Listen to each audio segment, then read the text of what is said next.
Yes. Can you hear me? Yes. The, Hallelujah. yes, Lord, thank you. We're gonna talk about something totally different now. Jesus, I need a sermon. I need somebody to pray over me. So Oh, while we were trying to fix this, I was sitting here and I'm just looking at the screen, and all of a sudden, out of nowhere, three browsing windows open up. I haven't touched the computer, and they just start popping up on my screen, and then they close themselves. really? So there is definitely something at work trying to get us to not have this Something is conversation trying right to, now. girl. Oh my God, I rebuke you. Exactly. I need y'all over there to start praying. These six people, seven, eight, nine, all these people that's coming, I need y'all to go down in prayer. Let's go ahead and get started because I don't want to keep you. I really want to get right to this. Thank y'all so much for coming back. I think you're going to be in for a treat. We have a really great guest. Her name is Suzanne Johnson. I told her I'm going to remember saying her name as Suzanne Sugarbaker. You guys, if you remember Designing Women, because I want to keep saying Suzanne because I know it's Suzanne, but this is Suzanne Johnson.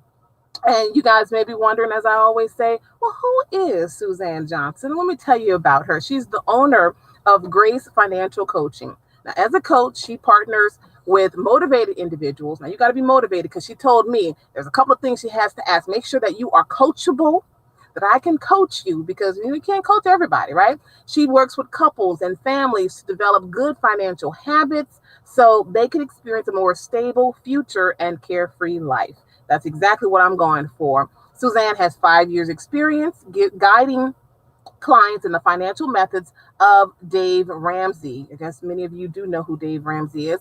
Prior to starting her own business, Suzanne, which is very interesting, she worked in the professional New York sports and commercial real estate management. Suzanne is based outside of Virginia Beach, Virginia, and spends most of her free time feeding her two big dogs and her loving husband. So I'm assuming your husband loves to eat. Yes. So welcome to Abidam Presents Carpool Conversations. You guys who are coming in, please, as always, do me a favor, share this with your family because you know what? They need to hear what we're going to talk about. And speaking of families, this is something that many of our families don't teach us. They don't tell us about having, some type of financial education. We go to school, we learn, what is it? Reading, English, arithmetic, but no one teaches us how to manage our finances. Absolutely, Danica. So, in America specifically, we love to talk about sex, religion, and politics, but we will not talk about money. There is this big stigma that exists around money, and it's not a matter of race. It is not a matter of class. It exists across the board throughout the entire country. And I literally hear this every single day from my existing clients, from potential clients, and it's just not talked about. It's not taught. The last client I spoke to who said they did have financial literacy in school was taught how to write a check, and then they eliminated the class for the rest of the time she was in high school. So that was literally the extent of her financial literacy in the school Wow. system. So it is across the board something that we need to be able to speak up about and communicate in a healthy way about. Definitely. And I think that's also in parochial schools as well. So, not just us public school kids, it's across the board, like you said, it's everywhere. And I will tell you the extent of my knowledge. Now, my mom and my dad were very instrumental in telling us, hey, you got to be prepared. Okay. How? What are you supposed to do? My mom and my dad set up for their retirement. They're great, they're in a good position. But let me tell you something. I want someone to teach me and tell me you ain't got to work all your life. You can set it up where you can do real estate investment, you can do get into stocks, all these different things. That's what I need somebody to tell me those type of things and help me in that way. Let's get to talking about where we're going with this particular conversation, and that is about we're in a pandemic. No one knew it was coming. I told you I had an inkling that it was gonna probably get here around Mardi Gras, but you got to pay attention to world news. But in Louisiana, in the South, we prepare. Many of us do, some of us don't. We prepare for hurricanes. But you know what? When a hurricane comes, we have about a week to prepare. And we also, it lasts for about a day. But once that's over, we get into the recovery mode. But this is something that we're fighting that's invisible. We don't know when it's going to go, but it has affected us all across the board. It has affected us mentally, emotionally, physically. Our people's health, people are dying from this, and folks do not have a plan. So you say recover with a plan. Yes, that is my ultimate goal for everyone in the country, in the world, my clients, even people just listening to this conversation right now. Recover with a plan. If the pandemic and the subsequent economic shutdown has shown you that you don't have a plan, well, let's get one. And not everyone's plan is going to look exactly the same. There are going to be people who realized, oh man, my job was not essential, and maybe I need to find something moving forward that's more essential. Then I actually have the opposite with some families. I had two income households that were essential and then couldn't get daycare. So now we've got to start evaluating, are we too essential? Yeah, Do we yeah, need to yeah. peel back in our essential careers? Because if that couple's schools continue to be shut down, right now they don't know what they're going to do with their kids. So it goes both directions. But again, everyone needs to realize that they need to have some sort of plan moving forward. And we're going to cover 3 topics that everyone can associate with moving forward.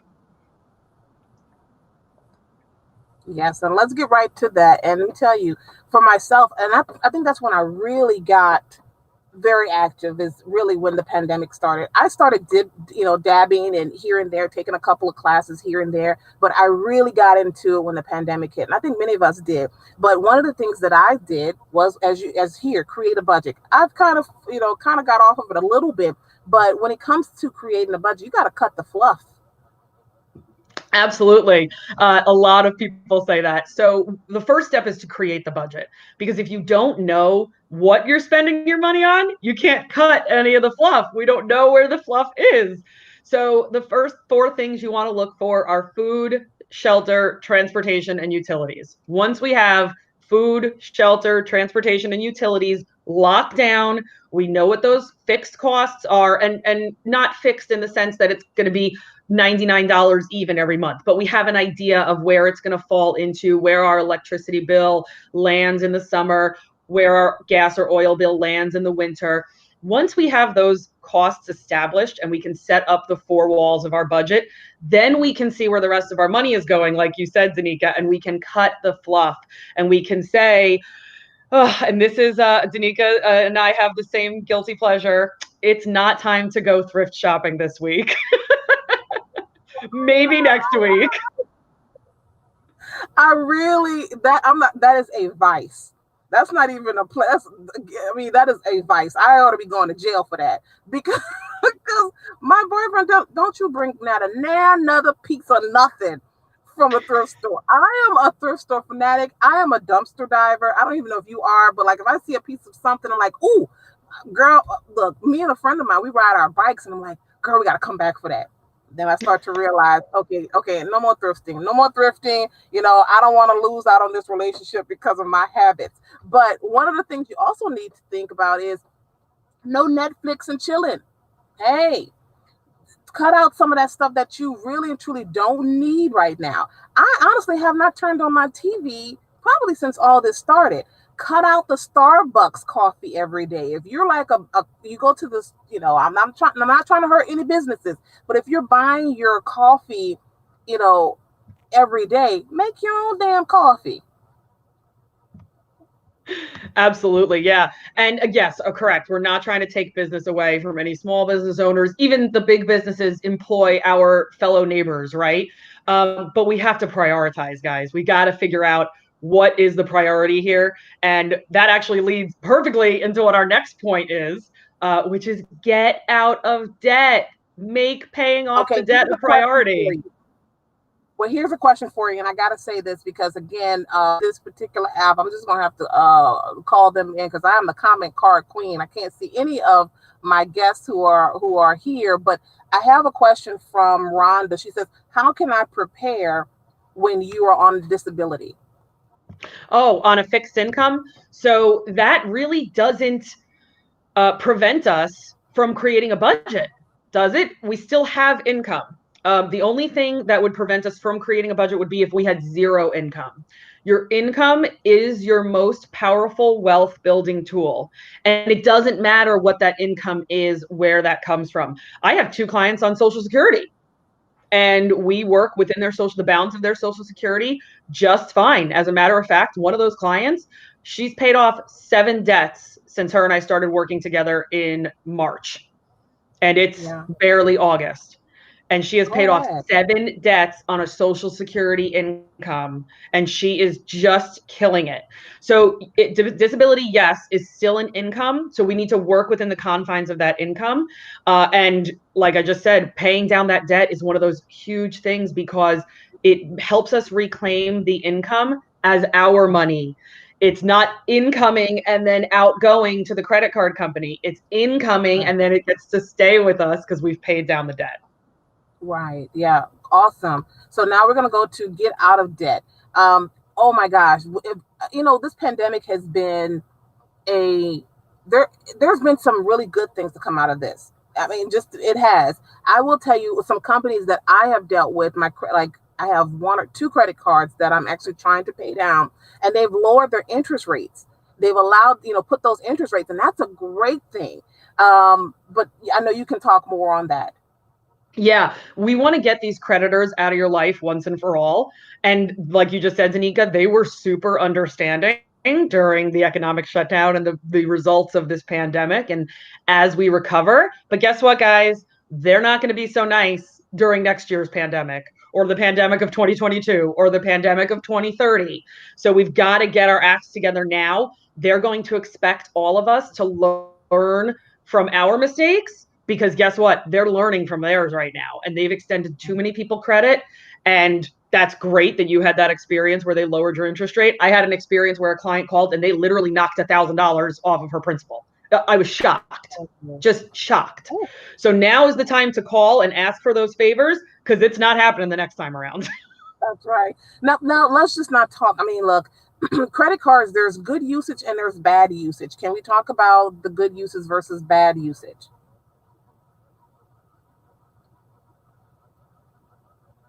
Absolutely. So my favorite response to people saying that they use credit cards for everything, my answer to them is, well, you're not paying it off anyway.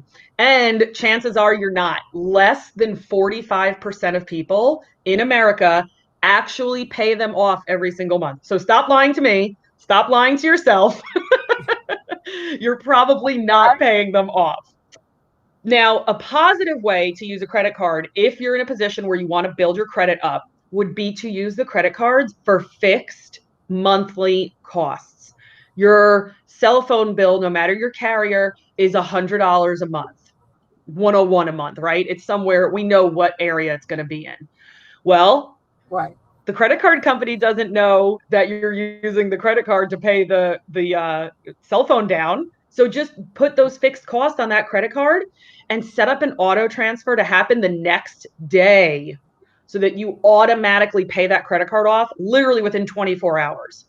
What that does is that creates revolving credit. And so it's continuing. That's what FICO loves to see if you want to get your credit score up. And they want to see that you have continuous charges, continuous payments, continuous charges, continuous payments. We get into problems with credit cards when we go shopping at Macy's or Dillard's and we say, I'll pay this off next month. That's what gets us in trouble. That's what I'm looking at for one of mine. But I thank God I am paying it down. It's done. But let's, again, before we move to the next one, when it comes to credit cards, now you can pay it off, but do not close it. Is that right? It really depends on what your ultimate goal is. I do have some clients who do close them. And what I will tell you is, if you don't use them and you don't plan on using them for 2 to 3 to 4 years, they're actually going to get closed on you now. And a lot of people don't know that. I had this happen to a client who just didn't tell me that she had left the card open. And she called me one day and she said, I just got this letter from, I think it was a Visa card. And she's like, I think they closed it on me. And I said, what? I said, well, when was the last time you had charges on that card? And I went through her notes and I said, girl, we paid this card off like 3 years ago. Like, what are you talking about? And I said, if you haven't had any active charges on there, they're going to close it for you. And that looks a lot worse than you closing it when you're done with it.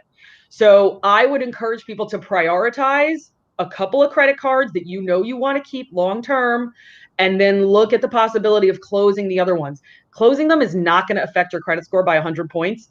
You may see it drop by a few points in a month, but then it's going to build right back up again because you're paying off the other ones. Okay, because let me tell you, I have something I want to tell since we're talking about this, and I shared this with you too. I saw my credit score jump by at least almost 25 points during this pandemic. I've been paying off stuff. I'm so excited. I'm like right at the excellent mark. So I'm like, woohoo! I'm just like, you don't know, like working on your credit is a big deal. So many people that I know are like in the 500s, and nothing's wrong with that because you can build it up. You don't have to stay in the 500s.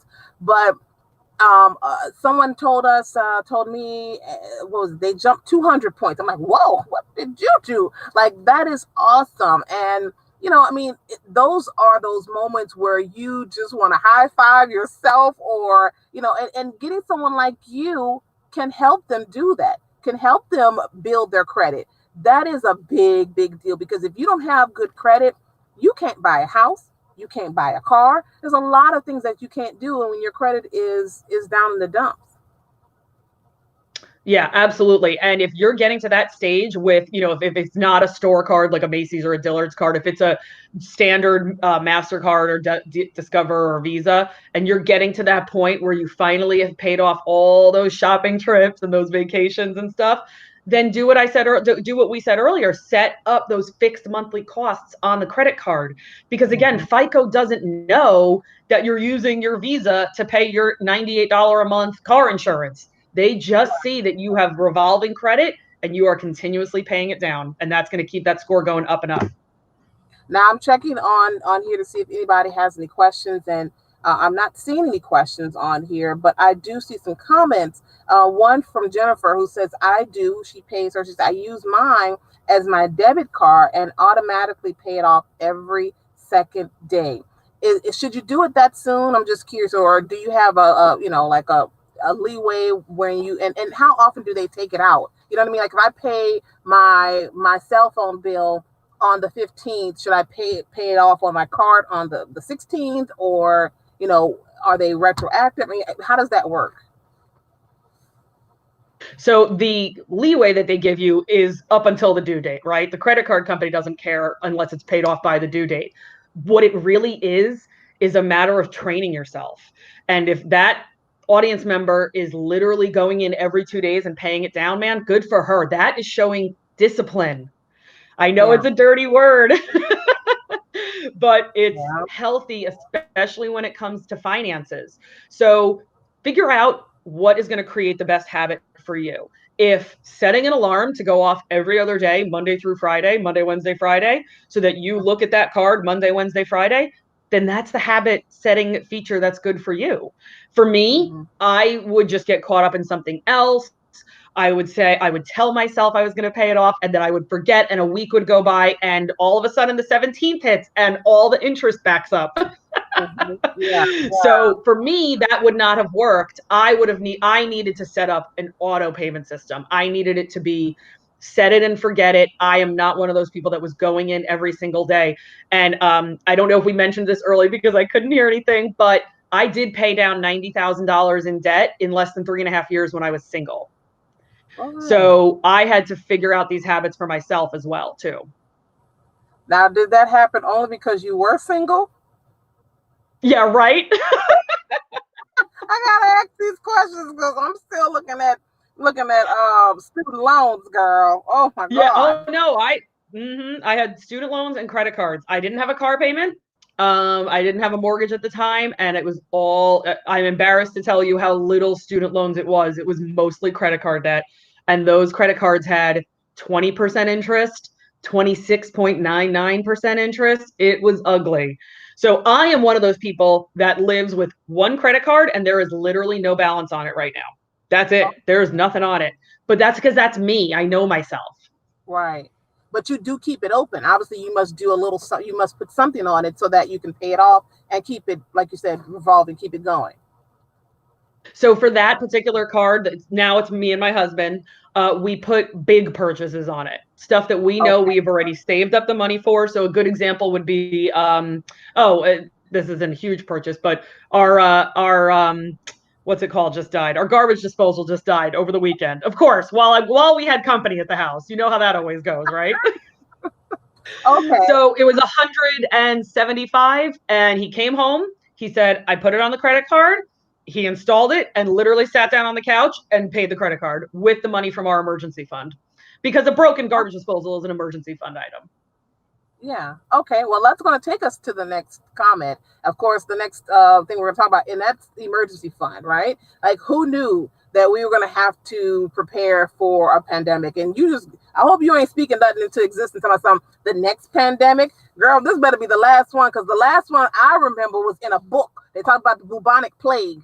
Like we don't need any more COVID anything. I don't want to see, I don't even want to hear nothing about a virus at all, but you still need to prepare for that. And you have to prepare for your mortgage, your rent, your groceries. Like you said, those things that are most important. So how much money should you have saved up? So once we've gone back and we figured out what those budget items are that are true fixed expenses that we need to cover every single month, food, shelter, utilities, and transportation, we take that whole number and we multiply it by 3 months, 6 months, 9 months, or 12 months, whatever your level of security is. Now, when I have someone who is a small business owner or an entrepreneur, I am constantly pushing them towards the 9 or 12-month mark, because when you work for yourself, you can have a down month that is not affected by a pandemic at all. You could just have a bad month, right? If you're in a stable job, you're a salaried employee, even if if you're an essential worker and you got a $3 an hour bump temporarily, then you can lean closer to the 3 to 6 months. If you're someone who was laid off during this time, we got to have you closer to that 9 or 12-month mark, because we didn't know this was going to happen. We joke, it's not really a joke, but we kind of joke around with the other financial coaches saying, oh, great, now we're going to have 24-month emergency funds, because no one knew this was going to happen. Right. But the best way to be able to save, and before I go on, I want to say, Jennifer says, I have 2 months of saved budget at all times in a separate account. Speaking of like these separate accounts, what do you suggest, where your money should go? Like, obviously you have a checking account. Where else should your money go? First of all, Jennifer, that is phenomenal. You have way more money in savings than the average American, so good for you. Try to get that bumped up to 3 months, because that's pretty much the lowest level we want to keep it at, is 3 months. But awesome job just having 2 months saved. That's amazing. We want to have our emergency fund, whether it's 3, 6, 9, or 12 months, whatever your security level is, in a money market savings account that is directly able to be tied to your checking account. And here's why. Usually money market savings accounts have a little bit of a higher interest rate. Nothing's got a high interest rate right now. But when the economy starts to flip the other direction, those interest rates will come up. So that's one reason we keep it in there. The reason we keep it tied to your checking account is because I want you to be able to have your car towed to the mechanic when the transmission falls out of it on the highway, and be able to pay for that transmission. I want you to be able to take that money from that money market and transfer it directly into your checking instantaneously. I don't want you to be waiting 2, 3, 4 days for an online transfer when you need to get to work on Monday morning. So that level of emergency fund savings should be kept in there. Anything beyond the emergency fund, yes, we can definitely talk about. We can talk about putting into mutual fund account. I don't care where you keep the extra savings, but in terms of the basic emergency fund, we want to keep that super liquid and super accessible. Now, something that I actually learned during this whole pandemic as well was the APY. And girl, I found one, an APY. What's the acronym for? Annual percentage yield. Yield. Thank you.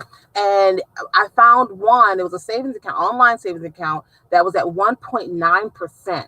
I was like, oh, ching, ching, ching. I felt good about it. Girl, over the next couple of months, it went down. It was like at 0.6. I'm like, I'm not putting any more money in that. So should I start another account? Another, or another money market account? I mean, what that was heartbreaking. Yeah, and let me tell you, man, those banks, and it doesn't matter if it's an online bank or a brick and mortar bank, they will make sure they lower that interest rate on you. That's for sure.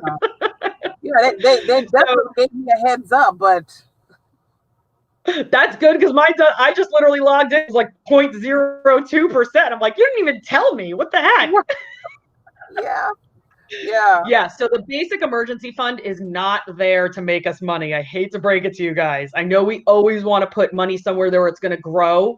The emergency fund is not a growth account. It's an insurance account. It's insuring you between what's happening to you on your way to work and you getting home from work safely when your car dies. So it's really an insurance savings account. That's how we have to think about it. We don't have it sitting in the money market to make money. We have it sitting in the money market to save us from having to use a credit card that we're trying to desperately pay down in the first place. Right. So if we have money above and beyond the emergency fund, online banks, you can get a better interest rate. Marcus by Goldman Sachs is a really good one. And hey, if you have extra money to be putting away for retirement or for long-term savings, like for a down payment, Vanguard has some great index funds that you can use. But in terms of the basic emergency fund, we got to keep that available to us, and we got to be able to have that at a moment's notice. Okay.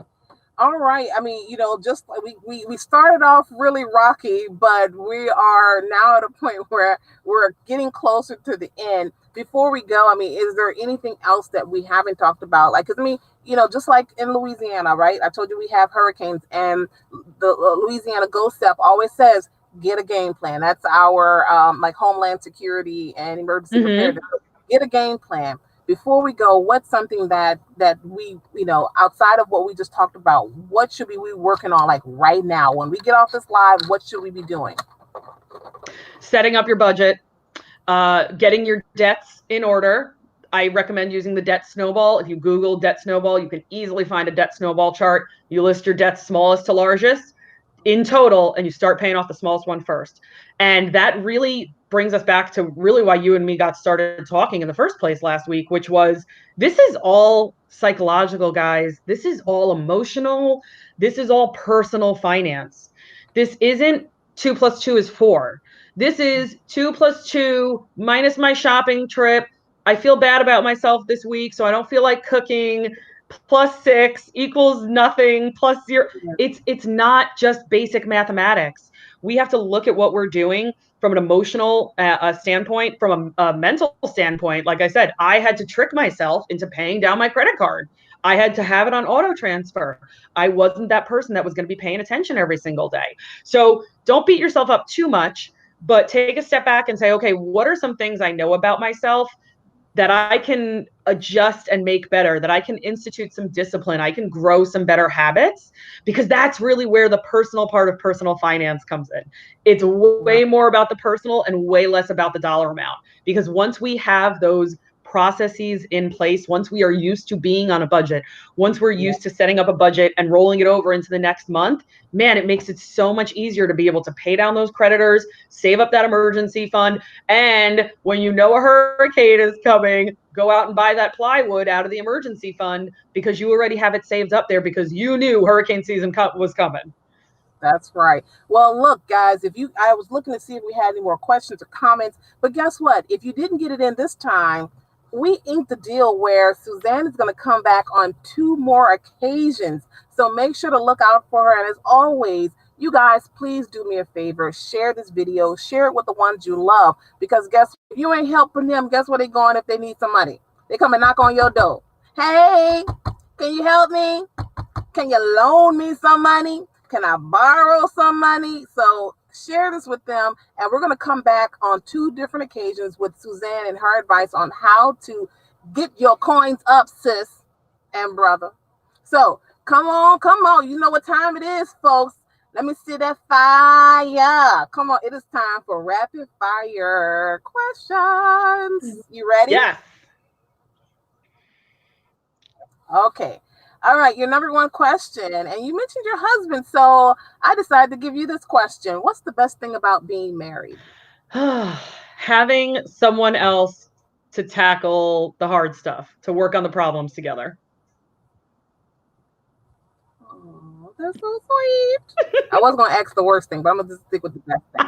Number two, what is your favorite drunk food? Your favorite drunk food?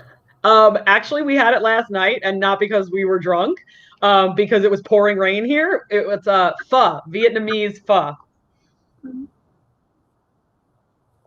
Oh, I've heard of that. Mm-hmm. What is it exactly? It's kind of like a really fancy ramen noodle soup with, high end steak and glass noodles and onion. It's real good. It's real good. I guess it's kind of like the New Orleans version of yakini. Must be. Is that right, Tanya? No, Tanya. She's from New Orleans. She knows all about that. Before we go to, I do want you to give us your link on how folks can hit you up. I know she is on Facebook, Grace Financial Coaching, and her name is Suzanne Johnson. Look her up that way. But also, do you have a link that we can put in for you? Yeah, absolutely. It's gracefinancialcoaching.com. And right on the top of that page, if anybody wants to talk about what they're going through with the pandemic, I have a free 40-minute strategy session. And if you mentioned that you saw me and Danica today, or whenever you're watching this, I will actually send you a free book. Your choice. Yes. And honey, she is helping me because we got some things that we're working on. So I put it in the comments. All right, number 3. Would you rather be in a girl group or be a songwriter? Oh my goodness. Probably a songwriter. I am not good with all that attention. I gotta see your dance moves, girl. I gotta see your dance moves. Number 4. Who makes you nervous and why? My husband still makes me nervous because I love him so much. I know that's so corny. Oh my God. Number 5. What was the best advice you received from the strongest person you know? And who is that strongest person? My grandmother, I didn't follow it all the time. She's the one who taught me want versus need, and we can probably use that to talk about next time. That's a good topic. But that is What? a frequent topic, a frequent phrase that I use in what I do today. But my grandmother instilled that in me a long time ago. Now you're gonna have me at the thrift store telling my son, do I want or do I need this? You just messed up my whole life. All right. We're gonna thank Grandma Johnson. I don't know your maiden name, but we're gonna thank Grandma for that. Thank you so much. I think we have a couple of, let's see if we have any other comments on here. Cassandra said, so good. Great information. They love this discussion. And thank you to Suzanne. Thank you so much. Jennifer said, mine is I hate to owe anyone anything, girl. Same here. I hate to owe anybody. And Brianna says, girl group me, please. She wants to be the next Beyonce. Okay, that's this child. Tanya said girl group. I know Tanya's going to say girl group. And I love it. Want versus need. That is Tanya said. Great one. So we're going to have to talk about that next one. So you guys, of course, as always, if you haven't subscribe to I Be Damn, make sure you're subscribing because we got some good stuff coming up. Suzanne will be back. She will be gracing Carpool Conversations yet again to give us some really good information. Thank you, and thank you guys for coming. As always, we'll see you guys next time.